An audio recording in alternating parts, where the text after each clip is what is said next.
ਸਤਿ ਸ਼੍ਰੀ ਅਕਾਲ ਜੀ। ਪੰਜਾਬੀ ਰੇਡੀਓ ਤੇ ਪੰਜਾਬੀ ਟੀਵੀ USA ਵੇਖ ਸੁਣ ਰਹੇ ਸਾਰੇ ਸਰੋਤਿਆਂ ਦਾ ਬਹੁਤ-ਬਹੁਤ ਸਵਾਗਤ ਹੈ programme beyond the headlines with Mandeep Punia ਦੇ ਵਿੱਚ। ਇਸ ਪ੍ਰੋਗਰਾਮ ਦੇ ਵਿੱਚ ਸੀਨੀਅਰ ਪੱਤਰਕਾਰ ਮਨਦੀਪ ਪੂਨੀਆ ਹੁਣਾਂ ਦਾ ਸਾਥ ਹੁੰਦਾ ਹੈ ਤੇ ਦੇਸ਼ ਦੁਨੀਆ ਦੇ ਨਾਲ ਜੁੜੀਆਂ ਹੋਈਆਂ ਵੱਖ-ਵੱਖ ਖਬਰਾਂ ਹੁੰਦੀਆਂ ਨੇ ਜਿਨ੍ਹਾਂ ਤੇ ਚਾਨਣਾ ਪਾਈਦਾ। ਸੋ ਅੱਜ ਆਪਾਂ ਸਾਰੀ ਗੱਲਬਾਤ ਰੱਖਣੀ ਹੈ ਪੁਲਵਾਮਾ ਪਹਿਲਗਾਮ ਅਟੈਕ ਤੋਂ ਬਾਅਦ ਵਾਪਰੇ ਘਟਨਾਕ੍ਰਮ ਦੇ ਉੱਪਰ, ਕਿਉਂਕਿ ਅੱਜ ਅਹਿਮ ਦਿਨ ਸੀ। ਅੱਜ ਦੋਵੇਂ ਦੇਸ਼ਾਂ ਦੇ ਜਿਹੜੇ ਡਿਪਲੋਮੈਟ ਜਾਂ ਕਹਿ ਲਈਏ ਵੱਡੇ ਅਫਸਰ ਨੇ ਉਹਨਾਂ ਵਿਚਾਲੇ ਮੀਟਿੰਗ ਹੋਣੀ ਸੀ। ਉਹ ਮੀਟਿੰਗ ਹੋਈ ਹੈ, ਉਸ ਦੇ ਵਿੱਚ ਕੀ ਕੁਝ ਗੱਲਬਾਤ ਹੋਈ ਹੈ, ਕੀ ਕੋਈ ਤੜਪੱਤਣ ਲੱਗੀ ਹੈ ਗੱਲ, ਜਾਂ ਫਿਰ ਹਾਲੇ ਵੀ ਸਿਚੁਏਸ਼ਨ ਜਿਹੜੀ ਹੈ ਉਹ ਟੈਂਸ ਹੀ ਰਹੂਗੀ। ਇਹ ਸਾਰੇ ਦੇ ਦੁਆਲੇ ਗੱਲ ਸਾਡੀ ਰਹੂਗੀ। ਪਰ ਉਸ ਤੋਂ ਬਾਅਦ ਭਾਰਤੀ ਸਮੇਂ ਦੇ ਮੁਤਾਬਕ ਕੁਝ ਸਮੇਂ ਬਾਅਦ ਹੀ ਦੇਸ਼ ਦੇ ਪ੍ਰਧਾਨ ਮੰਤਰੀ ਨਰਿੰਦਰ ਮੋਦੀ ਹੁਣੀ ਦੇਸ਼ ਨੂੰ ਸੰਬੋਧਨ ਕਰਨਗੇ, ਕਿਉਂਕਿ ਉਹਨਾਂ ਨੂੰ ਲੈ ਕੇ ਵੀ ਲਗਾਤਾਰ ਇਹ ਗੱਲ ਪ੍ਰਚਾਰੀ ਜਾ ਰਹੀ ਸੀ ਜਾਂ ਹੋ ਰਹੀ ਸੀ ਕਿ ਨਰਿੰਦਰ ਮੋਦੀ ਆਪਰੇਸ਼ਨ ਸਿੰਦੂਰ ਲਾਂਚ ਕਰਨ ਤੋਂ ਬਾਅਦ ਆਪ ਗਾਇਬ ਨੇ ਤੇ ਨਾ ਹੀ ਤਾਂ ਉਹ ਜਿਹੜੀ ਸਰਵਦਲੀ ਮੀਟਿੰਗ ਹੁੰਦੀ ਹੈ ਉਸ 'ਚ ਨਜ਼ਰ ਆਉਂਦੇ ਨੇ ਤੇ ਨਾ ਹੀ ਉਹ ਕੋਈ ਦਮਗਜੇ ਮਾਰਦੇ ਦਿਖਾਈ ਦਿੱਤੇ ਨੇ ਕਿ ਅਸੀਂ ਐਂ ਕਰ ਦਿੱਤਾ ਜਾਂ ਉਹ ਕਰ ਦਿੱਤਾ। ਉਹ ਸਾਰੇ ਤੇ ਆਪਾਂ ਟਿੱਪਣੀ ਲਵਾਂਗੇ। ਸੋ ਕਰਦੇ ਹਾਂ ਸਵਾਗਤ ਪੂਨੀਆ ਜੀ ਦਾ। ਬਹੁਤ-ਬਹੁਤ ਸਵਾਗਤ ਹੈ ਪੂਨੀਆ ਜੀ। ਜੀ ਸ਼ੁਕਰੀਆ, ਸਤਿ ਸ਼੍ਰੀ ਅਕਾਲ ਜੀ। ਜੀ ਪੂਨੀਆ ਜੀ, ਜਿੱਦਾਂ ਮੈਂ ਗੱਲ ਕੀਤੀ ਹੈ ਕਿ ਇਹ 22 ਤਰੀਕ ਪਿਛਲੇ ਮਹੀਨੇ ਦੀ ਜਿਹੜੀ ਘਟਨਾ ਵਾਪਰੀ ਹੈ ਦਰਦਨਾਕ, ਉਸ ਤੋਂ ਬਾਅਦ ਜਿਸ ਤਰੀਕੇ ਦੇ ਨਾਲ ਤੇਜ਼ੀ ਦੇ ਨਾਲ ਸਥਿਤੀਆਂ ਬਦਲੀਆਂ ਨੇ ਤੇ ਅੱਜ ਆਪਾਂ 12 ਤਰੀਕ ਦੇ ਵਿੱਚ ਜਦੋਂ ਖੜੇ ਆ ਤਾਂ ਅੱਜ ਤੋਂ 2 ਦਿਨ ਪਹਿਲਾਂ ਜਿੱਦਾਂ ਤੁਸੀਂ ਜ਼ਿਕਰ ਕੀਤਾ ਸੀ, ਤੁਸੀਂ ਨਾਮ ਵੀ ਦਿੱਤਾ ਸੀ ਕਿ ਅਮਰੀਕਾ ਕਲਾਂ ਦੇ ਸਰਪੰਚ ਸਾਹਿਬ ਟਰੰਪ ਹੋਣੀ, ਉਹਨਾਂ ਨੇ ਵਿੱਚ ਪੈ ਕੇ ਕਹਿੰਦੇ ਵੀ ਕੰਮ ਠੰਡਾ ਕਰ ਦਿੱਤਾ ਤੇ ਉਸ ਤੋਂ ਬਾਅਦ ਅੱਜ ਦਾ ਦਿਨ ਨਿਰਧਾਰਤ ਸੀ ਕਿ ਆਪਸ ਦੇ ਵਿੱਚ ਦੋਵੇਂ ਦੇਸ਼ ਬੈਠਣਗੇ ਤੇ ਕਿਸੇ ਸਿਰੇ ਗੱਲ ਲਾਉਣਗੇ ਕਿ ਇਹ ਸੀਜ਼ਫਾਇਰ ਨੂੰ ਹੁਣ ਕਹਿ ਲਈਏ ਵੀ ਅੰਤਮ ਰੂਪ ਦੇਣਾ ਹੈ, ਜੰਗ ਬੰਦ ਕਰਨੀ ਹੈ ਜਾਂ ਫਿਰ ਇੱਕ ਦੂਸਰੇ ਦੇ ਗਲਮੇ ਨੂੰ ਹੱਥ ਪਾਉਣਾ ਹੈ। ਇਹ ਸਾਰੀ ਮੀਟਿੰਗ ਤੇ ਪਾਇਓ ਚਾਨਣਾ ਕੀ ਇਹ ਮੀਟਿੰਗ ਹੋਈ ਹੈ, ਜੇ ਹੋਈ ਹੈ ਤਾਂ ਕੀ ਇਹਦੇ ਬੁਲੇਟ ਪੁਆਇੰਟਸ ਨੇ ਜਿਹੜੇ ਨਿਕਲ ਕੇ ਸਾਹਮਣੇ ਆਏ ਨੇ ਤੇ ਹੁਣ ਲੋਕ ਚੈਨ ਦੀ ਨੀਂਦ ਸੌਂ ਸਕਦੇ ਨੇ ਜਾਂ ਫਿਰ ਨਹੀਂ? ਕਰਿਓ ਜੀ ਸ਼ੁਰੂਆਤ। ਹਾਂਜੀ ਗੁਰਪ੍ਰੀਤ, ਜੇ ਆਪਾਂ ਗੱਲ ਕਰਨੀ ਹੋਵੇ ਅੱਜ ਦੇ ਬਾਰੇ, ਕਿਉਂਕਿ ਅੱਜ ਦਾ ਦਿਨ ਅਹਿਮ ਸੀਗਾ। 10 ਮਈ ਨੂੰ ਸੀਜ਼ ਫਾਇਰ ਲੱਗਿਆ ਸੀਗਾ ਤੇ ਅੱਜ 12 ਮਈ ਨੂੰ 12 ਵਜੇ ਦੁਬਾਰੇ ਤੋਂ ਜਿਹੜੇ ਦੋਵੇਂ ਫੋਰਸਿਸ ਦੇ, ਇੰਡੀਅਨ ਆਰਮੀ ਦੇ ਹੋਣ ਜਾਂ ਫਿਰ ਆਪਾਂ ਕਹਿ ਲਈਏ ਕਿ ਪਾਕਿਸਤਾਨੀ ਆਰਮੀ ਦੇ ਜਿਹੜੇ DGMOs ਸੀਗੇ, ਉਹਨਾਂ ਨੇ ਫੋਨ ਤੇ ਗੱਲਬਾਤ ਕਰਨੀ ਸੀ ਇਸ ਸੀਜ਼ ਫਾਇਰ ਬਾਰੇ। ਤੇ ਅੱਜ ਗੱਲਬਾਤ ਹੋਈ ਹੈ ਜੀ, ਲੇਕਿਨ ਦੋਵੇਂ ਹੀ ਪੱਖਾਂ ਨੇ ਹਜੇ ਜਿਹੜੇ ਮਿਲਟਰੀ ਆਪਰੇਸ਼ਨਸ ਦੇ ਡਾਇਰੈਕਟਰ ਜਨਰਲ ਹੈਗੇ ਆ, ਉਹਨਾਂ ਨੇ ਕਿਸੇ ਵੀ ਕਿਸਮ ਦੀ ਜਾਣਕਾਰੀ ਨਹੀਂ ਦਿੱਤੀ ਹੈ। ਉਹਨਾਂ ਨੇ ਇਹ ਕਿਹਾ ਗਾ ਕਿ ਹਾਂ ਸਾਡੀ ਗੱਲਬਾਤ ਹੋਈ ਹੈ, ਪਰ ਅਸੀਂ ਅੱਜ ਹਜੇ ਡਿਟੇਲਸ ਨਹੀਂ ਦੱਸ ਰਹੇ। ਇਹ ਮੋਟਾ ਕਿਹਾ ਜਾ ਰਿਹਾ ਗਾ ਜੀ। ਤੇ ਇਸ ਤੋਂ ਇਲਾਵਾ ਜੇ ਆਪਾਂ ਡਿਟੇਲਸ ਦੀ ਗੱਲ ਕਰੀਏ ਕੀ ਹੋਇਆ ਕੀ ਨਹੀਂ ਹੋਇਆ, ਉਸ ਤੋਂ ਆਪਾਂ ਸ਼ੁਰੂਆਤ ਕਰਦੇ ਹੈਗੇ ਹਾਂ। ਇੰਡੀਆ ਵੱਲੋਂ ਕੁਝ ਆਫੀਸ਼ੀਅਲ ਕਲੇਮਸ ਹੈਗੇ ਆ, ਉਹ ਮੈਂ ਉਹਦੇ ਤੋਂ ਸ਼ੁਰੂਆਤ ਕਰ ਦਾਂਗਾ। ਇੰਡੀਆ ਨੇ ਇਹ ਮੰਨਿਆ ਗਾ ਕਿ ਜਿਹੜਾ ਆਪਰੇਸ਼ਨ ਸੰਦੂਰ ਸੀਗਾ, ਉਹਦੇ 'ਚ ਪਾਕਿਸਤਾਨੀ ਗੋਲੇਬਾਰੀ 'ਚ ਇਹਨਾਂ ਦੇ 5 ਆਰਮੀ ਦੇ ਜਵਾਨ ਅਤੇ 2 BSF ਦੇ ਜਵਾਨ ਸ਼ਹੀਦ ਹੋਏ ਨੇ ਤੇ ਤਕਰੀਬਨ 60 ਜਵਾਨ ਇਹਨਾਂ ਦੇ ਘਾਇਲ ਹੋਏ ਨੇ। 27 ਸਿਵਲੀਅਨਾਂ ਦੀ ਜਾਨ ਗਈ ਹੈ। ਇਹਨਾਂ ਨੇ ਇਹ ਵੀ ਮੰਨਿਆ ਗਿਆ ਕਿ ਸਾਡੇ 27 ਸਿਵਲੀਅਨਸ ਦੀ ਮੌਤ ਹੋਈ ਹੈ। ਇਹ ਮੋਟਾ ਇੰਡੀਆ ਵੱਲੋਂ ਆਫੀਸ਼ੀਅਲੀ ਮੰਨਿਆ ਗਿਆ ਹੈਗਾ। ਬਾਕੀ ਜਦੋਂ ਆਪਾਂ ਗੱਲ ਕਰ ਰਹੇ ਸੀ ਸ਼ਨੀਵਾਰ ਨੂੰ ਕਿ ਕਿਵੇਂ ਚੀਜ਼ਾਂ ਹੋ ਰਹੀਆਂ ਸੀ, ਕਿਵੇਂ ਅਮਰੀਕਾ ਦੇ ਜਿਹੜੇ ਰਾਸ਼ਟਰਪਤੀ ਹੈਗੇ ਡੋਨਾਲਡ ਟਰੰਪ ਉਹ ਵਿੱਚ ਪਏ, ਉਹ ਸਾਰਾ ਆਪਾਂ ਨੂੰ ਪਤਾ ਹੀ ਹੈ। ਤੇ ਅੱਜ ਟਰੰਪ ਹੋਣਾ ਨੇ ਵੱਡਾ ਦਾਅਵਾ ਵੀ ਕਰਤਾ ਹੈ। ਟਰੰਪ ਹੋਣਾ ਨੇ ਕਿਹਾ ਹੈਗਾ ਕਿ ਮੈਂ 2 ਮੁਲਕਾਂ ਦੇ ਵਿੱਚ ਜਿਹੜਾ ਪਰਮਾਣੂ ਯੁੱਧ ਸੀਗਾ ਉਹ ਰੋਕਤਾ ਹੈਗਾ, ਪਰਮਾਣੂ ਜੰਗ ਹੋ ਜਾਣੀ ਸੀਗੀ, ਇਹ ਉਹਨਾਂ ਨੇ ਕਿਹਾ ਹੈਗਾ। ਇਸ ਤੋਂ ਇਲਾਵਾ ਟਰੰਪ ਹੋਣਾ ਨੇ ਇਹ ਵੀ ਦਾਅਵਾ ਕੀਤਾ ਕਿ ਜਿਹੜਾ ਚੀਨ ਸੀਗਾ ਉਹ ਇੱਕ ਵੱਡੇ ਕਾਰਗੋ ਪਲੇਨ ਜਿਆਨ Y-20 ਨਾਲ ਪਾਕਿਸਤਾਨ ਨੂੰ ਹਥਿਆਰਾਂ ਸਪਲਾਈ ਕਰ ਰਿਹਾ ਸੀਗਾ। ਇਹਦੇ 'ਤੇ ਜਿਹੜੇ ਚੀਨ ਦੀ ਡਿਫੈਂਸ ਮਿਨਿਸਟਰੀ ਹੈ ਉਹਨਾਂ ਨੇ ਆਪਣੀ ਅਧਿਕਾਰਕ ਜਿਹੜੀ ਵੈਬਸਾਈਟ ਹੈ ਉਹਦੇ 'ਤੇ ਇਸ 'ਤੇ ਇੱਕ ਟਿੱਪਣੀ ਪਾਈ ਹੈ, ਕਿਹਾ ਹੈਗਾ ਕਿ ਇਹ ਬਿਲਕੁਲ ਝੂਠਾ ਹੈਗਾ ਤੇ ਨਿਰਾਧਾਰ ਹੈਗਾ ਤੇ ਇਹ ਮੋਟਾ ਚੱਲ ਰਿਹਾ ਹੈਗਾ। ਤੇ ਜਦੋਂ ਤੋਂ ਟਰੰਪ ਹੋਣਾ ਨੇ ਕਿਹਾ ਹੈਗਾ ਕਿ ਮੈਂ 2 ਮੁਲਕਾਂ ਦੇ ਵਿੱਚ ਪਰਮਾਣੂ ਯੁੱਧ ਰੋਕਤਾ, ਉਸ ਤੋਂ ਬਾਅਦ ਹੀ ਜਿਹੜੇ ਇੱਕ ਗੱਲ ਇਹ ਵੀ ਵਿੱਚੇ ਸਲਾਹ ਦਿੱਤੀ ਗਈ ਹੈਗੀ ਆ, ਸ਼ਾਇਦ ਟਰੰਪ ਨੇ ਕਿਤੇ ਨਾ ਕਿਤੇ ਨੋਬਲ ਪੀਸ ਪ੍ਰਾਈਜ਼ ਵਾਸਤੇ ਸਾਰਾ ਕੁਛ ਕਰ ਰਹੇ ਨੇ ਤਾਂ ਕਿ ਉਹਨਾਂ ਨੂੰ ਆਪਾਂ ਕਹਿ ਲਈਏ ਕਿ ਉਸ ਵਾਸਤੇ ਕੰਸੀਡਰ ਕੀਤਾ ਜਾ ਸਕੇ। ਇਹ ਮੋਟਾ ਨਿਕਲ ਕੇ ਆ ਰਿਹਾ ਜੀ। ਤੇ ਇਸ ਪੂਰੇ ਵਿਵਾਦ 'ਚ ਆਪਾਂ ਦੇਖ ਰਹੇ ਹਾਂ ਕਿ ਜਿਹੜੇ ਪਾਕਿਸਤਾਨ ਦੇ ਲੋਕ ਨੇ ਉਹ ਸੈਲੀਬ੍ਰੇਟ ਕਰ ਰਹੇ ਨੇ ਜੀ ਬਹੁਤ ਜ਼ਿਆਦੇ। ਤੇ ਆਪਾਂ ਨੂੰ ਪਤਾ ਹੈ ਕਿ ਯੂਕੇ ਐਮਬੈਸੀ ਵਾਲੀ ਜਿਹੜੀ ਤੁਸੀਂ ਵੀਡੀਓਜ਼ ਵੀ ਦੇਖ ਲਈਆਂ ਹੋਣੀਆਂ, ਤੇ ਇੱਦਾਂ ਹੀ ਤੁਸੀਂ ਜਿਹੜੇ ਅਫਰੀਦੀ ਸਾਹਿਬ ਸੀਗੇ ਉਹਨਾਂ ਦੇ ਕ੍ਰਿਕਟਰ, ਉਹ ਵੀ ਸੜਕਾਂ ਤੇ ਉਤਰ ਕੇ ਉਹਨਾਂ ਨੇ ਜਲੂਸਾਂ ਦੀ ਅਗਵਾਈ ਕੀਤੀ। ਉੱਥੇ ਤਾਂ ਹਰ ਸ਼ਹਿਰ 'ਚ ਜਲੂਸ ਕੱਢੇ ਜਾ ਰਹੇ ਨੇ। ਇੱਥੇ ਇੰਡੀਆ 'ਚ ਸੀਜ਼ ਫਾਇਰ ਨੂੰ ਲੈ ਕੇ ਅੱਡ-ਅੱਡ ਕਿਸਮ ਦੇ ਰਿਐਕਸ਼ਨਸ ਨੇ। ਮੈਂ ਪਹਿਲੀ ਵਾਰ ਵੇਖਿਆ ਕਿ ਲੈਫਟ, ਰਾਈਟ ਅਤੇ ਸੈਂਟਰ ਤਿੰਨੇ ਇਕੱਠੇ ਹੋ ਕੇ ਸੀਜ਼ ਫਾਇਰ ਨੂੰ ਕ੍ਰਿਟੀਸਾਈਜ਼ ਕਰ ਰਹੇ ਸੀਗੇ। ਹਾਲਾਂਕਿ ਪੰਜਾਬ ਦਾ ਜਿਹੜਾ ਇਸ ਪੂਰੇ ਘਟਨਾਕ੍ਰਮ ਤੇ ਅੱਡ ਕਿਸਮ ਦਾ ਇੱਕ ਆਪਾਂ ਕਹਿ ਲਈਏ ਕਿ ਨੈਰੇਟਿਵ ਸੀਗਾ, ਜਾਂ ਫਿਰ ਆਪਾਂ ਕਹੀਏ ਕਿ ਪੰਜਾਬ ਦਾ ਜਿਹੜਾ ਪਰਸਪੈਕਟਿਵ ਸੀਗਾ ਉਹ ਇਸ ਸਾਰੀ ਜੰਗ ਨੂੰ ਦੇਖਣ ਦਾ, ਉਹ ਅੱਡ ਕਿਸਮ ਦਾ ਸੀਗਾ। ਉਹਦੇ ਬਾਰੇ ਆਪਾਂ ਆਖਰ 'ਚ ਗੱਲ ਕਰਾਂਗੇ। ਪਰ ਆਪਾਂ ਸ਼ੁਰੂਆਤ ਕਰਦੇ ਹਾਂ ਜਿਵੇਂ ਡਿਪਲੋਮੈਸੀ, ਮਤਲਬ ਵਾਰ ਤੋਂ ਜ਼ਿਆਦਾ ਵੱਡੀ ਚੀਜ਼ ਹੁੰਦੀ ਹੈਗੀ ਆ ਡਿਪਲੋਮੈਸੀ, ਕਿਉਂਕਿ ਜੀਓ ਪੋਲਿਟਿਕਸ ਦੇ ਵਿੱਚ ਤੁਸੀਂ ਕਿਵੇਂ ਆਪਣੀ ਚੀਜ਼ਾਂ ਨੂੰ ਸੈੱਟ ਕਰਦੇ ਹੋ, ਉਹ ਬਹੁਤ ਜ਼ਰੂਰੀ ਹੁੰਦਾ ਗਾ। ਡਿਪਲੋਮੈਸੀ ਦੇ ਵਿੱਚ ਇਹ ਮੰਨਿਆ ਜਾ ਰਿਹਾ ਗਾ ਕਿ ਈਵਨ ਜਿਹੜੇ ਨਰਿੰਦਰ ਮੋਦੀ ਦੇ ਜਿਹੜੇ ਉਹ ਵਿਚਾਰਧਾਰਾ ਤੇ ਲੋਕ ਨੇ, ਉਹ ਵੀ ਇਹ ਮੰਨ ਰਹੇ ਨੇ ਕਿ ਅਮਰੀਕਾ ਨੂੰ ਵਿੱਚ ਨਹੀਂ ਪਾਉਣਾ ਚਾਹੀਦਾ ਸੀਗਾ। ਅਸੀਂ ਕਦੇ ਵੀ ਭਾਰਤ ਅਤੇ ਪਾਕਿਸਤਾਨ ਦੇ ਵਿਚਕਾਰ ਜੋ ਕੁਝ ਵੀ ਹੋਇਆ ਗਾ, ਉਹਦੇ 'ਚ ਕਿਸੇ ਵੀ ਤੀਜੇ ਮੁਲਕ ਦੀ ਮੱਧਿਅਸਥਤਾ ਕਦੇ ਵੀ ਨਹੀਂ ਸਵੀਕਾਰੀ ਹੈਗੀ ਆ। ਯਾਨੀ ਕਿ ਕਦੇ ਵੀ ਤੀਜੇ ਮੁਲਕ ਦੀ ਮੀਡੀਏਸ਼ਨ ਅਸੀਂ ਕਦੇ ਨਹੀਂ ਸਵੀਕਾਰੀ ਹੈਗੀ ਆ। ਤੇ ਇਸ ਵਾਰ ਇਹ ਜੋ ਕੁਝ ਵੀ ਵਾਪਰਿਆ ਗਾ, ਇਹਦੇ ਨਾਲ ਇੰਡੀਆ ਦੇ ਡਿਪਲੋਮੈਟਿਕ ਜਿਹੜਾ ਆਪਾਂ ਕਹਿ ਲਈਏ ਕਿ ਰਿਲੇਸ਼ਨਸ ਹੈਗੇ ਆ, ਉਹਨਾਂ ਤੇ ਖਾਸਾ ਅਸਰ ਪਊਗਾ। ਇਹ ਜਿਹੜਾ ਇੰਡੀਆ ਆਪਣੇ ਆਪ ਨੂੰ ਜਿਵੇਂ ਗਲੋਬਲ ਸਾਊਥ ਦਾ ਲੀਡਰ ਬਣਾ ਕੇ ਪੇਸ਼ ਕਰਦਾ ਸੀਗਾ, ਉਸ ਛਵੀ ਤੇ ਵੀ ਕਿਤੇ ਨਾ ਕਿਤੇ ਡੈਂਟ ਪਿਆ ਗਾ। ਦੇਖੋ, ਆਪਾਂ ਮਿਲਟਰੀ ਆਪਰੇਸ਼ਨ ਦੇ ਵਿੱਚ ਜੋ ਕੁਝ ਹੋਇਆ ਉਹਦੀ ਡਿਟੇਲਸ ਤੇ ਵੀ ਆਵਾਂਗੇ। ਪਰ ਇੱਕ ਗੱਲ ਤੁਸੀਂ ਜੀਓ ਪੋਲੀਟੀਕਲੀ ਇਹ ਸਮਝੋ ਕਿ ਬੇਸਿਕਲੀ ਜਿਹੜਾ ਪੂਰਾ ਦਾਅਵਾ ਸੀਗਾ ਇੰਡੀਆ ਦਾ ਇੱਕ ਮਹਾਸ਼ਕਤੀ ਹੋਣ ਦਾ, ਵਿਸ਼ਵ ਗੁਰੂ ਹੋਣ ਦਾ, ਉਹਦੇ ਤੇ ਕਿਤੇ ਨਾ ਕਿਤੇ ਡਿਪਲੋਮੈਟਿਕਲੀ ਉਹਨੂੰ ਨੁਕਸਾਨ ਹੋਇਆ ਗਾ। ਕੋਈ ਤੀਜਾ ਮੁਲਕ ਆ ਕੇ ਸਾਡਾ ਸੀਜ਼ ਫਾਇਰ ਕਰਾ ਰਿਹਾ ਗਾ। ਸਾਡੀ ਜਿਹੜੀ ਗੱਲਬਾਤ ਹੋਣੀ ਸੀ ਪਾਕਿਸਤਾਨ ਨਾਲ, ਉਹ ਸਿੱਧੀ ਗੱਲਬਾਤ ਹੋਣੀ ਸੀਗੀ, ਤੇ ਉਹ ਚੀਜ਼ਾਂ ਅਜੀਬ ਲੱਗ ਰਹੀਆਂ ਜੀ ਇਸ ਪੂਰੇ ਮਸਲੇ ਤੇ। ਦੂਜਾ, ਇਹਦੇ ਤੇ ਇਹ ਵੀ ਧਿਆਨ ਰੱਖਣ ਵਾਲੀ ਚੀਜ਼ ਹੈ ਕਿ ਇੰਡੀਆ ਦਾ ਸਾਥ ਕਿਸੇ ਵੀ ਵੱਡੇ ਮੁਲਕ ਨੇ ਨਹੀਂ ਦਿੱਤਾ। ਉੱਦਾਂ ਜਿਸ ਹਿਸਾਬ ਨਾਲ ਪਾਕਿਸਤਾਨ ਨੂੰ ਸਾਥ ਮਿਲਿਆ ਚੀਨ ਦਾ ਜੀ, ਚੀਨ ਵੱਲੋਂ ਓਫੀਸ਼ੀਅਲੀ ਇਹ ਕਿਹਾ ਗਿਆ ਕਿ ਅਸੀਂ ਪਾਕਿਸਤਾਨ ਦੇ ਨਾਲ ਖੜੇ ਹਾਂ। ਇਸ ਤੋਂ ਇਲਾਵਾ ਜਿਹੜੀ ਪਾਕਿਸਤਾਨ ਹੈ ਉਹਨੂੰ ਅਰਬ ਕੰਟਰੀਜ਼ ਅਤੇ ਜਿਹੜੇ ਹੋਰ ਦੇਸ਼ ਸੀਗੇ ਪਿੱਛੇ, ਉਹਨਾਂ ਦਾ ਬਹੁਤ ਟਰਕੀ ਤੋਂ ਲੈ ਕੇ ਹੋਰ ਬਾਕੀ ਜਿੰਨੇ ਵੀ ਮੁਲਕ ਸੀਗੇ, ਸਾਰਿਆਂ ਦਾ ਬਹੁਤ ਜ਼ਿਆਦਾ ਸਾਥ ਆਪਾਂ ਦੇਖ ਰਹੇ ਹੈਗੇ ਆ ਪਾਕਿਸਤਾਨ ਨੂੰ ਮਿਲਿਆ ਗਾ।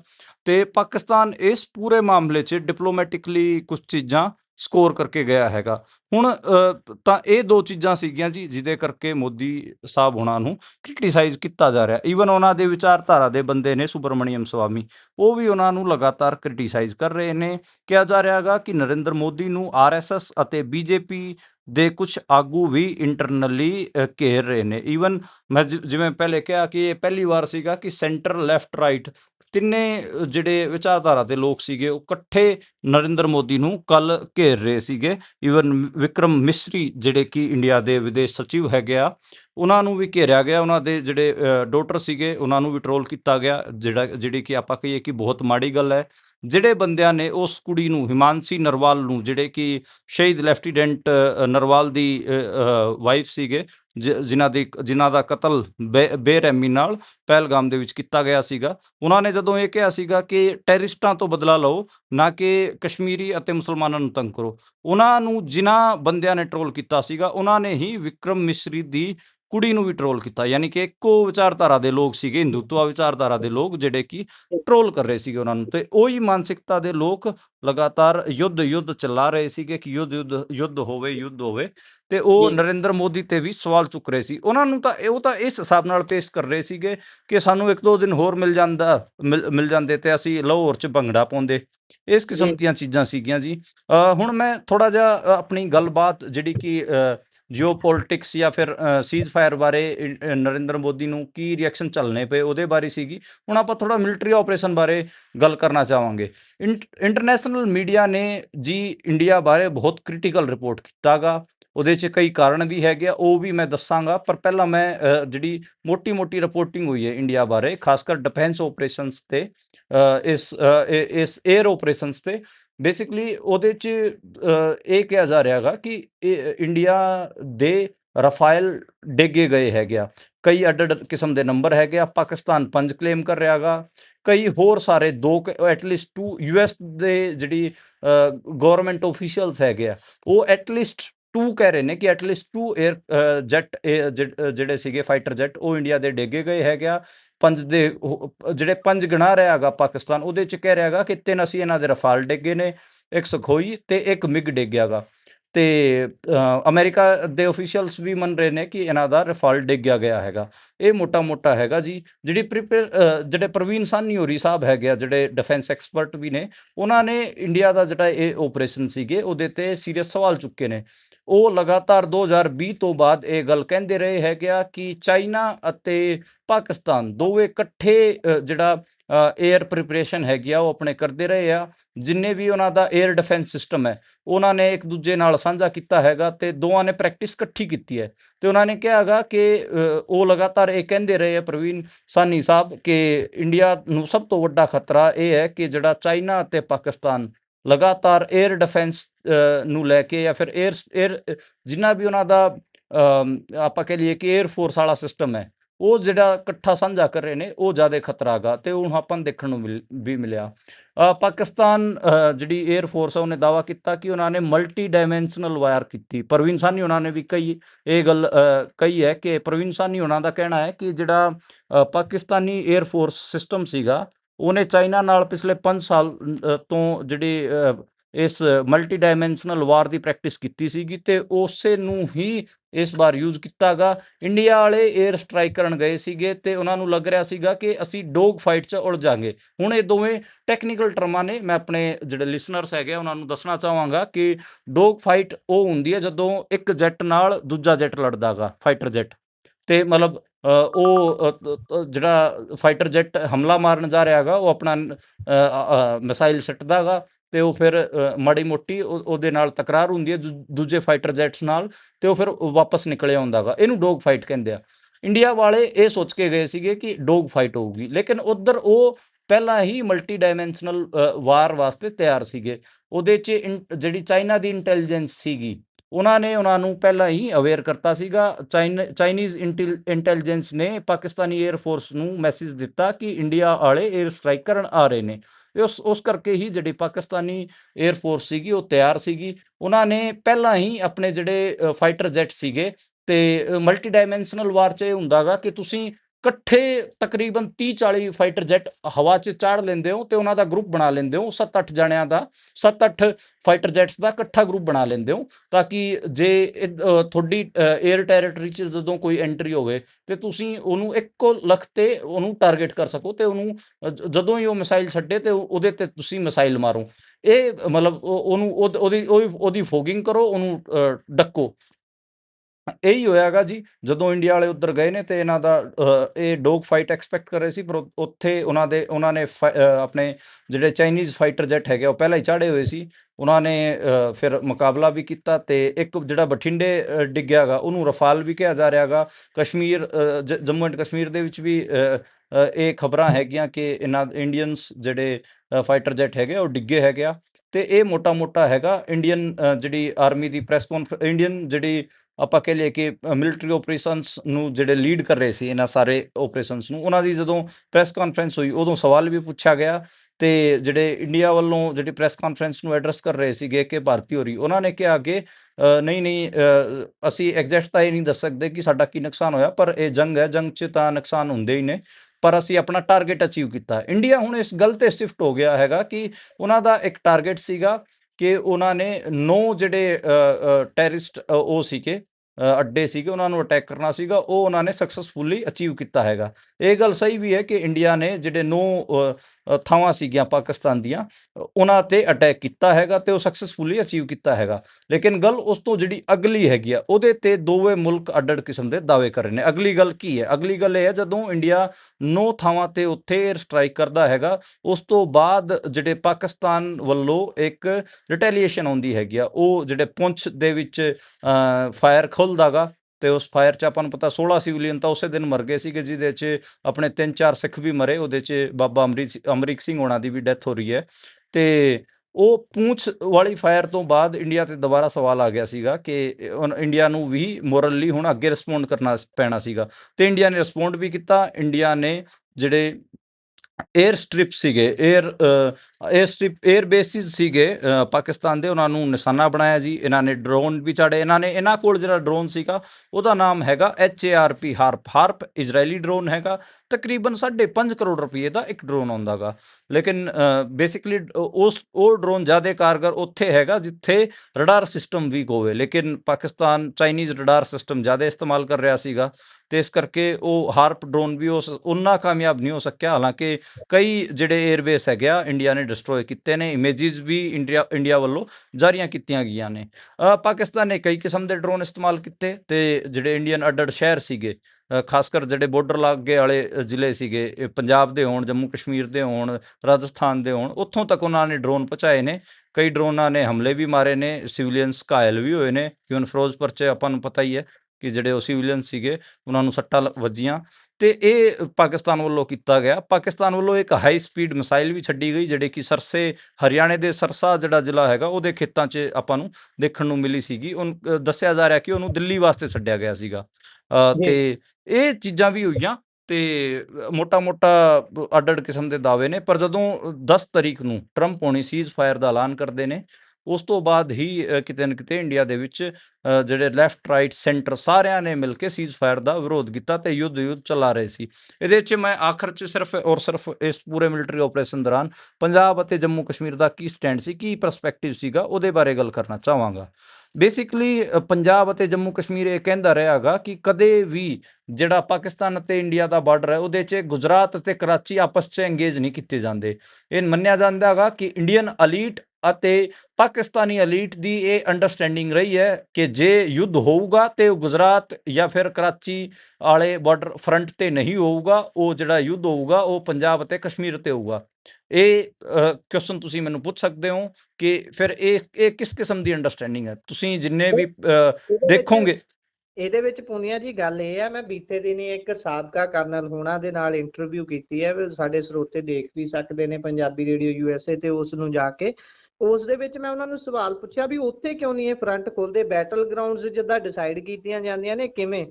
ਉਹਨਾਂ ਦਾ ਪੱਖ ਤੁਸੀਂ ਇੱਥੇ ਵੀ ਜ਼ਰੂਰ ਚਾਨਣਾ ਪਾਇਓ। ਜੋ ਉਹਨਾਂ ਨੇ ਦੱਸਿਆ, ਕਹਿੰਦੇ ਵੀ ਸਭ ਤੋਂ ਜ਼ਿਆਦਾ ਮਿਲਟਰੀ ਇਨਵੈਸਟਮੈਂਟ ਇੱਥੇ ਕੀਤੀ ਹੋਈ ਹੈ ਕਿਉਂਕਿ ਇੱਥੋਂ ਅੰਦਰੂਨ ਪਾਕਿਸਤਾਨ ਤੱਕ ਮਾਰ ਕਰਨੀ ਸੌਖੀ ਹੈ, ਤੇ ਇੱਥੋਂ ਸਭ ਤੋਂ ਲਾਗੇ ਪੈਂਦਾ, ਅਪਰੋਕਸੀਮਿਟੀ ਕਹਿੰਦੇ ਵੱਧ ਹੈ ਇੱਥੋਂ। ਇਸੇ ਕਰਕੇ ਇਹ ਵਾਲਾ ਏਰੀਆ ਚੁਣਿਆ ਜਾਂਦਾ ਹੈ ਹਮਲਾ ਕਰਨ ਦੇ ਲਈ ਜਾਂ ਉਹਨਾਂ ਦੇ ਨਾਲ ਲੜਾਈ ਕਰਨ ਦੇ ਲਈ।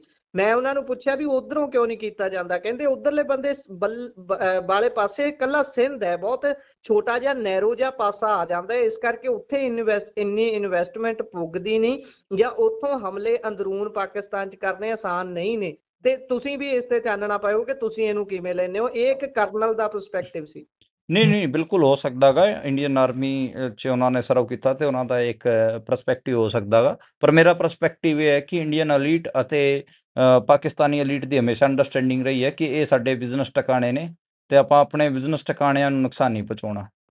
ਤੇ ਇਹ ਅੰਡਰਸਟੈਂਡਿੰਗ ਬਹੁਤ ਪੁਰਾਣੀ ਹੈ, ਇਹਦੇ ਬਾਰੇ ਪੰਜਾਬੀ ਅਤੇ ਕਸ਼ਮੀਰੀ ਲਗਾਤਾਰ ਗੱਲ ਕਰਦੇ ਰਹੇ ਹੈ। ਠੀਕ ਹੈ। ਤੇ ਸਟ੍ਰੈਟੇਜਿਕਲੀ ਦੇਖੀਏ ਤਾਂ ਜਿੱਥੇ ਕਸ਼ਮੀਰ ਵਾਲਾ ਇਲਾਕਾ ਹੈਗਾ ਉੱਥੇ ਤਾਂ ਬਹੁਤ ਸਾਰੀ ਥਾਵਾਂ ਤੇ ਉੱਤੇ ਬੈਠੇ ਨੇ, ਜੇ ਪਾਕਿਸਤਾਨੀ ਆਰਮੀ ਹੈਗੀ ਆ ਉਹ ਉੱਤੇ ਬੈਠੀ ਹੈਗੀ ਆ ਸਰ ਤੇ ਉਹਦਾ ਨੁਕਸਾਨ ਵੀ ਇੰਡੀਅਨ ਆਰਮੀ ਨੂੰ ਕਈ ਵਾਰ ਚੱਕਣਾ ਪੈਂਦਾ ਗਾ। ਇਹ ਤਾਂ ਚਲੋ ਪਰਸਪੈਕਟਿਵ ਹੈ, ਅੱਡ ਕਿਵੇਂ ਕੌਣ ਦੇਖਦਾ ਗਾ। ਤੇ ਇਹ ਮੋਟਾ ਹੈਗਾ ਜੀ। ਹੁਣ ਪੰਜਾਬ ਦਾ ਪਰਸਪੈਕਟਿਵ ਕੀ ਸੀਗਾ, ਦੇਖੋ ਪੰਜਾਬ ਨੇ ਇਸ ਪੂਰੇ ਜੰਗ ਦੌਰਾਨ ਕਿਤੇ ਵੀ ਇਸ ਕਿਸਮ ਦੇ ਨਾਅਰੇ ਨਹੀਂ ਮਾਰੇ ਕਿ ਸਾਨੂੰ ਯੁੱਧ ਚਾਹੀਦਾ। ਪੰਜਾਬ ਨੇ ਹਮੇਸ਼ਾ ਸ਼ਾਂਤੀ ਦੀ ਗੱਲ ਕੀਤੀ, ਤੇ ਪੰਜਾਬ ਬਹੁਤ ਬੈਲੈਂਸ ਸੀਗਾ। ਪੰਜਾਬ ਹਮੇਸ਼ਾ ਜਸਟਿਸ ਵੱਲ ਖੜਦਾ ਗਾ। ਪੰਜਾਬ ਨੇ ਜਦੋਂ ਉੱਥੇ ਪਹਿਲਗਾਮ ਦੇ ਵਿੱਚ 26 ਜਣਿਆਂ ਦੀ ਡੈਥ ਹੋਈ, ਬਹੁਤ ਬਰਬਰ ਤਰੀਕੇ ਨਾਲ ਆਤੰਕਵਾਦੀਆਂ ਨੇ ਉਹਨਾਂ ਨੂੰ ਮਾਰਿਆ, ਉਸ ਤੋਂ ਬਾਅਦ ਪੰਜਾਬ ਨੇ ਕਿਹਾ ਹੈਗਾ ਕਿ ਜਸਟਿਸ ਹੋਣਾ ਚਾਹੀਦਾ। ਪਰ ਜਿਹੜਾ ਜਦੋਂ ਤੱਕ ਇਹ ਆਪਰੇਸ਼ਨ ਚੱਲਿਆ, ਆਪਰੇਸ਼ਨ ਸਿੰਦੂਰ, ਉਦੋਂ ਤੱਕ ਪੰਜਾਬ ਨੇ ਕਿਹਾ ਕਿ ਹਾਂ ਠੀਕ ਹੈ। ਲੇਕਿਨ ਜਦੋਂ ਇਹ ਪੂਰਾ ਯੁੱਧ ਕਿ ਫੁੱਲ ਫਲੈਜ ਵਾਰ ਹੋਣੀ ਚਾਹੀਦੀ, ਪਾਕਿਸਤਾਨ ਨੂੰ ਨਕਸ਼ੇ ਤੋਂ ਮਿਟਾ ਦੇਣਾ ਚਾਹੀਦਾ, ਉੱਥੇ ਫਿਰ ਪੰਜਾਬ ਨੂੰ ਇਹ ਲੱਗਿਆ ਕਿ ਇਹ ਅਜੀਬ ਜਿਹੀਆਂ ਗੱਲਾਂ ਨੇ, ਇਹਨਾਂ ਨਾਲ ਹੋਣਾ ਕੁਛ ਨਹੀਂ। ਦੋਵੇਂ ਮੁਲਕ ਆਪਾਂ ਕਹਿ ਲਈਏ ਕਿ ਨਿਊਕਲੀਅਰ ਮੁਲਕ ਨੇ, ਇਹਨਾਂ ਕੋਲ ਨਿਊਕਲੀਅਰ ਵੈਪਨ ਨੇ ਦੋਵਾਂ ਮੁਲਕਾਂ ਕੋਲ। ਜੇ ਨਿਊਕਲੀਅਰ ਵੈਪਨ ਇਸਲਾਮਾਬਾਦ 'ਚ ਚਲ ਗਿਆ, ਉਦੋਂ ਵੀ ਦਿੱਲੀ ਤੱਕ ਕੁਛ ਨਹੀਂ ਰਹਿਣਾ। ਜੇ ਇੱਧਰ ਦਿੱਲੀ ਚਲ ਗਿਆ ਤਾਂ ਦਿੱਲੀ ਉਧਰ ਇਸਲਾਮਾਬਾਦ ਤੱਕ ਵੀ ਕੁਛ ਨਹੀਂ ਬਚਣਾ, ਕਿਉਂਕਿ ਇਹ ਕੋਈ ਬਹੁਤ ਹੈ, ਹਜ਼ਾਰਾਂ ਕਿਲੋਮੀਟਰ ਦੀ ਦੂਰੀ ਨਹੀਂ ਹੈ ਦੋਵਾਂ 'ਚ। ਬਹੁਤ ਮਤਲਬ ਤੁਸੀਂ ਲਾਓ ਕਿ 2-3 ਹਜ਼ਾਰ ਕਿਲੋਮੀਟਰ ਦਾ ਏਰੀਆ ਲਾ ਲਈਏ ਤਾਂ ਇਹਨਾਂ ਦੇ ਬਹੁਤ ਵੱਡਾ ਏਰੀਆ ਕਵਰ ਹੋ ਜਾਂਦਾ ਗਾ। ਹਾਂ, ਤੁਸੀਂ ਦਿੱਲੀ ਤੋਂ ਲਾਹੌਰ ਦਾ ਜਿਹੜਾ ਡਿਸਟੈਂਸ ਦੇਖੋਗੇ, ਉਹ ਮਤਲਬ ਇਹ ਨਹੀਂ ਕਿ ਹਜ਼ਾਰਾਂ ਕਿਲੋਮੀਟਰਾਂ 'ਚੋਂ 600 650 ਕਿਲੋਮੀਟਰ ਦੀ ਦੂਰੀ ਹੈ ਜੀ, ਤੇ ਉਹ ਕੋਈ ਬਹੁਤ ਜ਼ਿਆਦਾ ਨਹੀਂ ਹੁੰਦੀ। ਤਾਂ ਉਹ ਬਹੁਤ ਸਿਆਣੀ ਗੱਲ ਪੰਜਾਬ ਕਰ ਰਿਹਾ ਸੀਗਾ ਉਸ ਹਿਸਾਬ ਨਾਲ। ਤੇ ਮੋਟਾ-ਮੋਟਾ ਹੈਗਾ ਜੀ ਇੰਟਰਨੈਸ਼ਨਲੀ ਖਾਸੀ ਅੱਡ-ਅੱਡ ਕਿਸਮ ਦੀਆਂ ਰਿਪੋਰਟਾਂ। ਇਹਦੇ 'ਚ ਇੱਕ ਪੱਖ ਇਹ ਵੀ ਹੈ ਕਿ ਜਿਹੜਾ ਰਫਾਲ ਡਿੱਗਣ ਦੀ ਗੱਲ ਬਾਰ-ਬਾਰ ਇੰਟਰਨੈਸ਼ਨਲ ਮੀਡੀਆ ਕਰ ਰਿਹਾ ਹੈਗਾ, ਉਹਦੇ 'ਚ ਜਿਹੜੇ ਚਾਈਨੀਜ਼ ਹਥਿਆਰਾਂ ਵਾਲੇ ਮੈਨੂਫੈਕਚਰਰਸ ਹੈਗੇ ਆ, ਖਾਸ ਕਰ ਜਿਹੜੇ ਫਾਈਟਰ ਜੈਟ ਬਣਾ ਰਹੇ ਨੇ, ਜਿਹੜੇ ਪਾਕਿਸਤਾਨ ਨੂੰ ਦਿੱਤੇ ਹੋਏ ਨੇ, ਉਹਨਾਂ ਵੱਲੋਂ ਪੀਆਰ ਮਨੀ ਵੀ ਖਾਸਾ ਪੁਸ਼ ਕੀਤਾ ਗਿਆ ਹੈਗਾ, ਤਾਂ ਕਿ ਇੰਟਰਨੈਸ਼ਨਲ ਮੀਡੀਆ ਉਹਨੂੰ ਹੋਰ ਕਵਰ ਕਰੇ। ਉਹਦਾ ਫਾਇਦਾ ਕੀ ਹੋਇਆਗਾ, ਜਿਹੜੀ ਚਾਈਨੀਜ਼ ਕੰਪਨੀ ਹੈਗੀ ਆ, ਉਹਦੇ ਸ਼ੇਅਰ ਵੀ ਉੱਪਰ ਗਏ ਨੇ ਜੀ, ਉੱਤੇ ਗਏ ਨੇ, ਤੇ ਪੂਰੀ ਦੁਨੀਆ ਭਰ ਦੇ ਵਿੱਚ ਉਹਨਾਂ ਦਾ ਪ੍ਰਭਾਵ ਵਧਿਆਗਾ। ਇਹ ਦੇਖੋ ਚੜ੍ਹਾਈ ਪਾਕਿਸਤਾਨ ਅਤੇ ਇੰਡੀਆ ਦੀ ਜੰਗ 'ਚ ਚੜ੍ਹਾਈ ਜਿਹੜੀ ਹੋਈ ਹੈ, ਉਹ ਦੋ ਮੁਲਕਾਂ ਦੀ ਹੋਈ, ਇੱਕ ਤਾਂ ਚਾਈਨਾ ਦੀ, ਇੱਕ ਅਮਰੀਕਾ ਦੀ। ਚਾਈਨਾ ਦੀ ਇਸ ਕਰਕੇ ਹੋਈ ਹੈ ਕਿਉਂਕਿ ਜਿਹੜੀ ਏਅਰ ਟੈਕਨੋਲੋਜੀ ਵਰਤ ਰਿਹਾ ਸੀਗਾ ਪਾਕਿਸਤਾਨ, ਉਹ ਚਾਈਨਾ ਦੀ ਸੀਗੀ। ਉਹਨਾਂ ਦੇ ਜੈਟਸ ਦੀ ਚੜ੍ਹਾਈ ਹੋਈ ਹੈ, ਉਹਨਾਂ ਦੇ ਜਿਹੜੇ ਡਿਫੈਂਸ ਸਿਸਟਮ ਸੀ ਉਹਦੀ ਚੜ੍ਹਾਈ ਹੋਈ ਹੈ। ਤੇ ਅਮਰੀਕਾ ਦੀ ਇਸ ਕਰਕੇ ਚੜ੍ਹਾਈ ਹੋਈ ਹੈ ਕਿ ਅਮਰੀਕਾ ਇਹ ਦਾਅਵਾ ਕਰ ਰਿਹਾ ਹੈਗਾ ਉਹਨੇ ਦੋ ਮੁਲਕਾਂ ਦੇ ਵਿੱਚ ਵਾਰ ਰਖਵਾਤੀ। ਤੇ ਇਹ ਮੋਟਾ-ਮੋਟਾ ਅਸੀਂ ਇਸ ਪੂਰੇ ਵਾਰ ਦਾ ਮੇਰਾ ਵਿਸ਼ਲੇਸ਼ਣ ਹੈਗਾ। ਤੁਹਾਨੂੰ ਚੰਗਾ ਲੱਗ ਸਕਦਾ ਗਾ, ਬੁਰਾ ਲੱਗ ਸਕਦਾ ਗਾ। ਇਹਦੇ 'ਚ ਮੈਂ ਇਹ ਕਹਾਂਗਾ ਕਿ ਦੋਵੇਂ ਮੁਲਕ ਜਿਹੜੇ ਰੈਟੋਰਿਕ ਵਰਤ ਰਹੇ ਸੀਗੇ, ਯਾਨੀ ਕਿ ਜਿਹੜੀ ਪਾਪੂਲਰ ਭਾਸ਼ਾ ਵਰਤ ਰਹੇ ਸੀਗੇ, ਫਿਲਮੀ ਭਾਸ਼ਾ ਵਰਤ ਰਹੇ ਸੀਗੇ, ਉਸ ਹਿਸਾਬ ਨਾਲ ਜੰਗ ਦਾ ਨਾ ਤਾਂ ਐਨਾਲਿਸਿਸ ਹੁੰਦਾ ਗਾ, ਨਾ ਜੰਗਾਂ ਹੁੰਦੀਆਂ ਨੇ। ਜੰਗਾਂ ਬਾਰੇ ਮੈਂ ਦੱਸ ਚੁੱਕਿਆ ਗਾ ਕਿ ਕਿਵੇਂ ਡਰੋਨਸ ਦੇ ਇਸਤੇਮਾਲ ਤੋਂ ਬਾਅਦ ਪੂਰੀ ਦੁਨੀਆ ਦੇ ਵਿੱਚ ਜਿਹੜੇ ਜੰਗਾਂ ਦਾ ਇੱਕ ਕਹਿ ਲਈਏ ਕਿ ਪੂਰਾ ਪਰਸਪੈਕਟਿਵ ਹੀ ਬਦਲ ਚੁੱਕਿਆ ਹੈਗਾ। ਅਜ਼ਰਬੈਜਾਨ ਅਤੇ ਅਰਮੀਨੀਆ ਦੀ ਜੰਗ 'ਚ ਆਪਾਂ ਦੇਖ ਚੁੱਕੇ ਹਾਂ ਕਿ ਕਿਵੇਂ ਜਿਹੜਾ ਅਰਮੀਨੀਆ ਸੀਗਾ, ਉਹ ਪਹਿਲਾਂ ਅਜ਼ਰਬੈਜਾਨ ਤੋਂ ਬਹੁਤ ਤਗੜਾ ਮੁਲਕ ਹੁੰਦਾ ਸੀਗਾ, ਪਰ ਟਰਕੀ ਨੇ ਅਜ਼ਰਬੈਜਾਨ ਨੂੰ ਬਹੁਤ ਸਾਰੇ ਡਰੋਨ ਦੇਤੇ ਸੀਗੇ, ਤੇ 3-4 ਦਿਨਾਂ ਅੰਦਰ ਹੀ ਅਜ਼ਰਬੈਜਾਨ ਨੇ ਉਹ ਡਰੋਨਾਂ ਰਾਹੀਂ ਅਰਮੀਨੀਆ ਦਾ ਧੂੰਆਂ ਕੱਢਤਾ ਸੀਗਾ। ਇਹ ਮੈਂ ਮਤਲਬ ਤੁਹਾਨੂੰ ਇੱਕ ਐਗਜ਼ਾਮਪਲ ਦੇ ਰਿਹਾਗਾ ਕਿ ਡਰੋਨਾਂ ਰਾਹੀਂ ਕਿਸ ਕਿਸਮ ਦਾ ਵਾਰਫੇਅਰ ਹੋ ਚੁੱਕਿਆ ਹੈਗਾ ਅੱਜ-ਕੱਲ੍ਹ।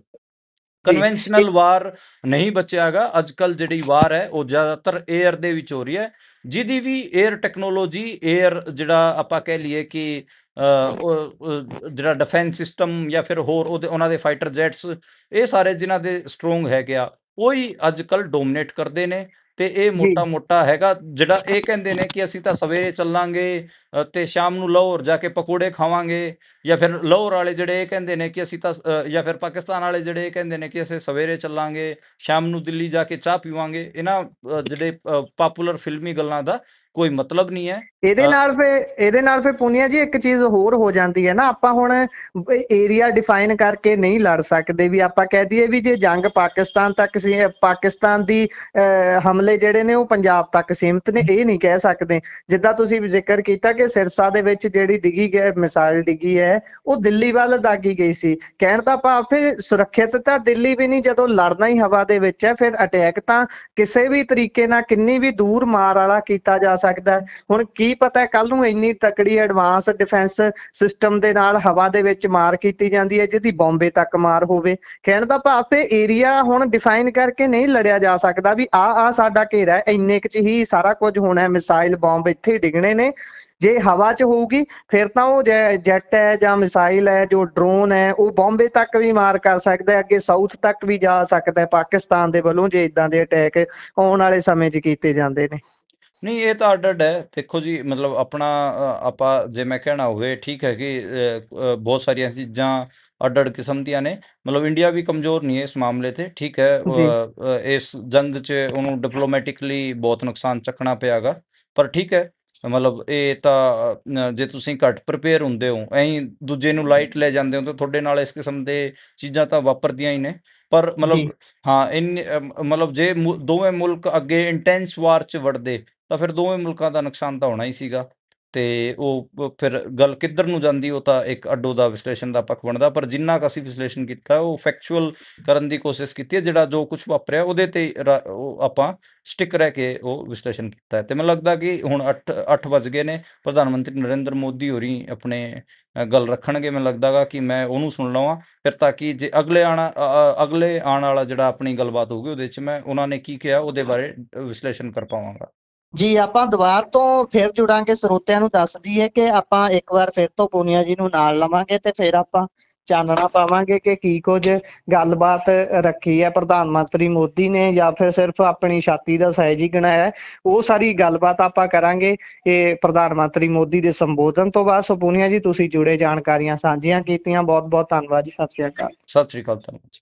ਸੋ ਇਹ ਸਨ ਸਾਡੇ ਨਾਲ ਮਨਦੀਪ ਪੂਨੀਆ ਜੀ। ਦੁਬਾਰਾ ਤੋਂ ਥੋੜੇ ਸਮੇਂ ਦੇ ਵਿੱਚ ਜੁੜਦੇ ਹਾਂ, ਤੁਸੀਂ ਜੁੜੇ ਰਹੋ ਪੰਜਾਬੀ ਰੇਡੀਓ ਤੇ ਪੰਜਾਬੀ TV USA ਦੇ ਨਾਲ, ਕਿਉਂਕਿ ਪ੍ਰੋਗਰਾਮਾਂ ਦੀ ਲਗਾਤਾਰਤਾ ਇਸੇ ਤਰ੍ਹਾਂ ਬਰਕਰਾਰ ਰਹੇਗੀ। ਧੰਨਵਾਦ, ਸਤਿ ਸ਼੍ਰੀ ਅਕਾਲ।